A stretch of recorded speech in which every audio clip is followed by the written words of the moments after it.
एहसन शाह जो था उसका मुबैना पुलिस मुकाबला होता है, बहुत हाई प्रोफाइल केस था, अमीर बलाज कत्ल केस का। उसका वो एक मुलजिम था, उस केस का अहम गवाह भी था और अहम मुलजिम भी था। किस तरह से देखते हैं आप इस पुलिस मुकाबले को? वाकई मुबैना पुलिस मुकाबला था कि ओरिजिनल हुआ, भाई आए गोलियां मार के फ़रार हो गए? देखिए शेख साहब, मुझे इसमें 1% भी डाउट नहीं है कि ये उन हज़ारों पुलिस मुकाबलों में से एक था जिसे हम जाली मुकाबला यानी पुलिस मुकाबला बड़े आसानी से कह भी सकते हैं, और ये है भी जाली मुकाबला। मैं इसके लिए मुबैना लफ्ज़ भी इस्तेमाल नहीं करूँगा। मैंने इस प्रोफेशन के अंदर 30 साल से ऊपर जो टाइम गुजारा है, उसमें एक लंबा अरसा मेरा क्राइम रिपोर्टिंग का दौर है। हमने ये बहुत सारे इनकाउंटर देखे। उनमें से ये जो इनकाउंटर है, इसमें आप ये देखें तहरीर तक भी नहीं तब्दील होती। अब तो अगर आप पिछले आप 200 पुलिस मुकाबले निकाल लें, छोड़ें अब मैं अब तो 10, 15, 20 नहीं कहता, 200 की एक ही तरह की तहरीर है कि मुलजिम को लेके जा रहे थे और उस दौरान उसके साथी आए, फायरिंग का तबादला हुआ, उसमें मुलजिम मर जाता है और पुलिस वाले बच जाते हैं हैरत अंगेज़ तौर पर। हालांकि ऑटोमेटिक वेपन यूज़ होते हैं, दो तरफा फायरिंग होती है। अगर कभी छोटा मोटा कोई खराश आ जाए तो किसी पुलिस वाले को, तो वो भी बाद में ख़त्म हो जाती है। तो उन्हीं में से ये एक पुलिस मुकाबला था। और जहाँ तक CIA का ताल्लुक है, तो मैं इसमें 100% श्योर हूँ कि पिछले अगर आप रिकॉर्ड निकाल के देख लें तो CIA के क्रेडिट में तो कोई जेन्युइन पुलिस मुकाबला है ही नहीं। अच्छा, 99.9% जो मुकाबले हैं इनकी इसी तरह ही होते हैं। ऐसा साहब, अगर CIA के क्रेडिट में कोई असली पुलिस मुकाबला नहीं है तो उसको ऑर्गेनाइज क्राइम यूनिट एक नया नाम दिया गया और पंजाब समेत लाहौर की खासकर सबसे तगड़ी फोर्स करार दिया जाता है।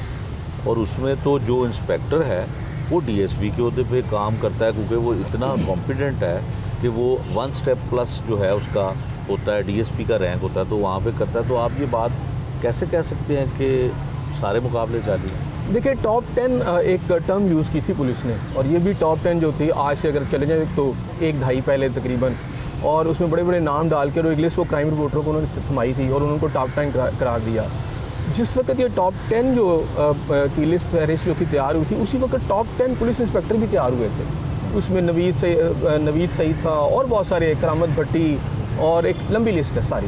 तो ये भी पैरेलल चल रहे थे सारे। आप ये कह रहे हैं कि किस तरह, तो वो जो इनकाउंटर हुए, हमने कोई एक इनकाउंटर तो हुआ नहीं कि जो हमने देखा ना हो, हमें पता ना हो। जेन्युइन इनकाउंटर अगर आपने देखा है तो ये कच्चे में हुआ है। हाँ, 12 पुलिस एहलकार मरे, एक भी डाकू नहीं मरा। और अभी जब उन्होंने वापस लेना था अपना बंदा, तो अपना डाकू एक पकड़ा हुआ दे के लिया पुलिस ने। अब आ जाते हैं, मैं पुलिस की तरफ आता हूँ। हमने जो यहाँ पर जो सूरत हाल देखी माजी के अंदर भी, तो शुरू में हम जो रिपोर्टर थे मौके पे जाया करते थे, इनकाउंटर होता था, पुलिस का पता चलता था, हम जाया करते थे मौके पर। लूप होल्स जो होते थे उसके अंदर अगर जाली मुकाबला है तो उसको बयान करने की कोशिश करते थे, जिससे पुलिस मखमस में और परेशानी में पड़ जाती थी। फिर उन्होंने एक तरीका अडॉप्ट किया, आज से तकरीबन आप ये समझ लें 10-15 साल पहले, कि उन्होंने वीराने में जाके लोगों को मारना शुरू कर दिया, मीडिया को भी इन्फॉर्म करना छोड़ दिया, और फिर ये एक प्रेस रिलीज जो जारी हुई है, तब से ये प्रैक्टिस चली जा रही है। ठीक है। इसमें जो पुलिस इंस्पेक्टर तैयार हुए बुनियादी तौर पर, फिर बाद में हमने देखा कि उन्होंने क्राइम की अपनी पूरी एक नर्सरियाँ बनाई।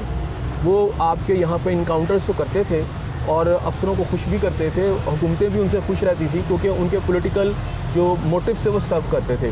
लेकिन उसके साथ साथ शहर के अंदर जो जुराइम के अड्डे बन जाते थे, ये जुनाइब पनपता था। अच्छा, तो ये इनका सिलसिला ये था कि आज भी शहर में ये जो बदनाम ज़माना इंस्पेक्टर थे, इन्होंने जुराइम के अड्डे बनाए। इनके आप ये देखें, अगर शहर में पोटी खाने चल रहे हैं, जुए खाने चल रहे हैं और कब्ज़ा हो रहे हैं, तो ये उसकी सरपरस्ती में कहीं ना कहीं आपको यही लोग नज़र आएंगे।